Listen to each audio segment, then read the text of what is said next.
एक 27 साल का जवान लड़का है जो कि बाइक राइडर है। अब ये राइडिंग के लिए निकलता है एक दिन, और राइडिंग के दौरान इसकी एकदम से बहुत तेज टक्कर हो जाती है कार के साथ में।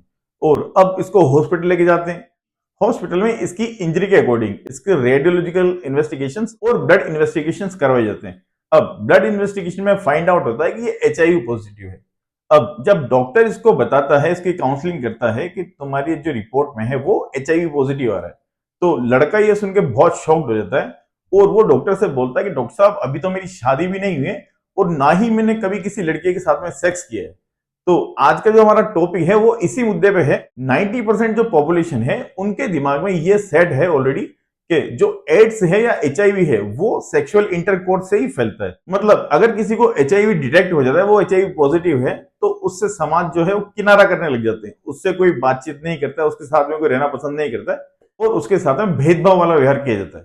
अब हम बात करते हैं एचआईवी के बारे में। इसका जो वायरस है वो हमारी बॉडी में किस किस तरह से एंटर कर सकता है।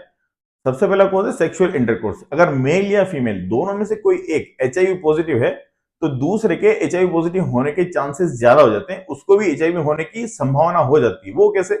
जो मेल का सीमन होता है और या फिर जो वेजाइनल डिस्चार्ज होता है उसके अंदर एचआईवी वायरस प्रेजेंट होता है। अब बात करते हैं सेक्सुअल इंटरकोर्स में भी वेजाइनल, ओरल और एनल तीनों में से सबसे ज्यादा चांसेस होते हैं एनल सेक्स की वजह से। एनल सेक्स के दौरान एनस के स्ट्रेच होने की वजह से, उसमें कट लग जाने की वजह से वहां से जो वायरस है एचआईवी का वो एंटर करने के ज्यादा चांसेस होते हैं। और ओरल सेक्स की बात करें तो अगर पेशेंट को पहले से ही मुंह में छाले हैं या फिर मुंह में कोई घाव है या फिर पेशेंट को पायरिया हो रहा है या फिर पेशेंट को कोई ऐसी डिजीज है कि उसके मसूड़ों में से खून निकलता है, तो यहां भी चांसेस होते हैं एचआईवी होने के। अब बात करते हैं अगले कारण के बारे में, जो कि है ब्लड ट्रांसफ्यूजन।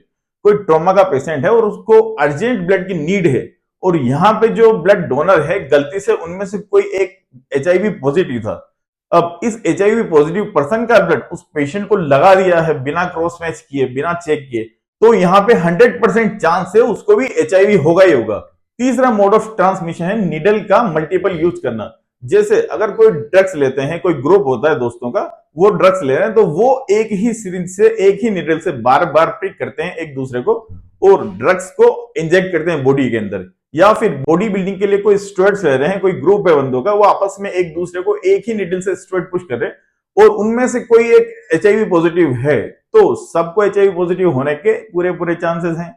अगला कारण है निडल स्टिक इंजरी, जो कि हॉस्पिटल में हेल्थ केयर प्रोवाइडर्स को होने के पूरे पूरे चांस रहते हैं, चाहे वो डॉक्टर हो, चाहे वो नर्सिंग स्टाफ हो, चाहे पैरामेडिक्स का स्टाफ हो।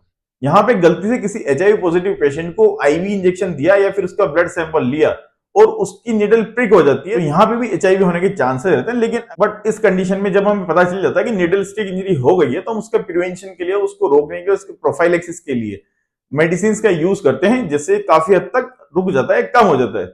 चौथा कारण है प्रेग्नेंट फीमेल से उसके बच्चे में जाना। चाहे तो ये प्रेगनेंसी के टाइम पे हो सकता है, चाहे तो ये डिलीवरी के टाइम पे हो सकता है, चाहे तो ये जब वो ब्रेस्ट फीडिंग करा रही है अपने बच्चे को उस टाइम पे हो सकता है। मदर जो कि एचआईवी पॉजिटिव थी, उससे उसके बच्चे में ये ट्रांसफर हो जाएगा, human immunodeficiency virus.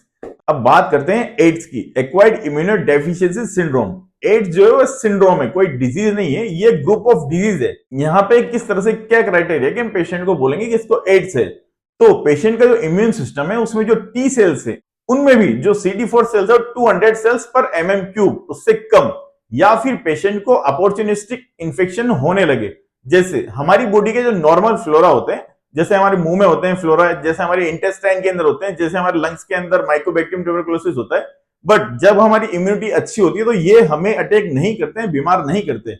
But ads की कंडीशन में जब हमारा इम्यून सिस्टम पूरा बिगड़ चुका है, बॉडी में इन्फेक्शन से लड़ने की कोई ताकत नहीं बची है, तो ये जो नॉर्मल फ्लोरा थे यही पेशेंट के दुश्मन बन जाएंगे और पेशेंट को मुंह में फंगल इन्फेक्शन हो जाएगा, जो कि ठीक नहीं होगा। पेशेंट को क्रोनिक डायरिया, मतलब डायरिया हुआ है पेशेंट को तो डायरिया चलता ही रहेगा, ठीक ही नहीं होगा। और इसके अलावा पेशेंट को टीबी हो जाएगा, पेशेंट का वजन ग्रेजुअली घटने लगेगा और पेशेंट काफी वीक हो जाएगा। अब इस कंडीशन में अगर पेशेंट का ट्रीटमेंट स्टार्ट नहीं किया तो पेशेंट यहाँ पे 1 से 2 साल के अंदर मर जाएगा। और अगर हमने पेशेंट का ट्रीटमेंट स्टार्ट कर दिया, पेशेंट प्रॉपर्ली फॉलोअप में ट्रीटमेंट ले रहा है, तो चांसेस है कि जो उसका लाइफ स्पान है वो और बढ़ जाए, पेशेंट थोड़ा लंबे टाइम तक सर्वाइव कर सकता है। अब बात करते हैं समाज में फैली जो गलत फहमियां उनके बारे में। जो एचआईवी है वो किसी से हाथ मिलाने से या फिर उसको हग करने से, उसके साथ में उठने बैठने से, खाना खाने से या टॉयलेट सीट को शेयर करने से नहीं होता है। किसी के मच्छर या फिर कीड़े के काटने से एचआईवी नहीं होता है। तो एचआईवी पेशेंट को इस तरह से समाज से आइसोलेट करना अच्छा नहीं है। इसके बदले में उसको अच्छे से ट्रीटमेंट कराया जाए, उसको एआरटी एंटी रिट्रोवायरल थेरेपी जो है उसको प्रोवाइड कराया जाए, उसको डॉक्टर को दिखाया जाए, उसकी काउंसलिंग की जाए, उसका मनोबल बढ़ाया जाए और उसके साथ में उचित व्यवहार किया जाए। तो आज का जो मेरा वीडियो है उसका पर्पज यही है कि समाज में गलत धारणाएं फैली हुई है एचआईवी को लेके कि एचआईवी ओनली सेक्स करने से ही फैलता है। तो ये 100% ठीक नहीं है, ये पूरा सच नहीं है। एचआईवी होने के और भी तरीके हैं जो मैं आपसे डिस्कस कर चुका हूं। वीडियो अगर अच्छा लगा हो तो प्लीज चैनल को सब्सक्राइब कीजिए, लाइक कीजिए, शेयर कीजिए अपने दोस्तों के साथ में। थैंक्स फॉर वॉचिंग मेडनेक्स, बाय डॉक्टर टू।